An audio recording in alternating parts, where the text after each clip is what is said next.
America అధ్యక్షుడు Donald Trump ఆ దేశ ఎన్నికల ప్రక్రియలో భారీ మార్పులకు సిద్దమయ్యారు. ఇక నుంచి అమెరికాలో ఓటు నమోదు కోసం పౌరసత్వం లేదా పాస్పోర్ట్ చూపించడం తప్పనిసరి చేశారు.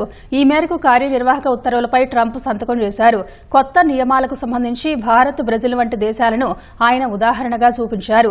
స్వయం పాలనలో అమెరికా ఎంతో మందికి మార్గదర్శకంగా నిలుస్తోందని చెప్పారు.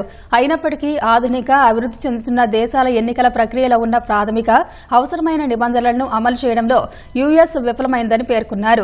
భారత్, బ్రెజిల్ వంటి దేశాలు ఓటరు గుర్తింపును బయోమెట్రిక్ డేటాబేస్తో అనుసంధానిస్తున్నాయని, అమెరికా మాత్రం పౌరసత్వం కోసం స్వీయ ధృవీకరణపై ఆధారపడుతోందని తెలిపారు.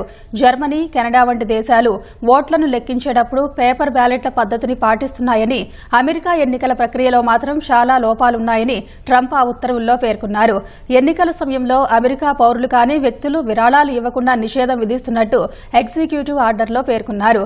ఎన్నికల రోజు నాటికి వచ్చే మెయిల్ ఓట్లను మాత్రమే లెక్కించాలని తెలిపారు.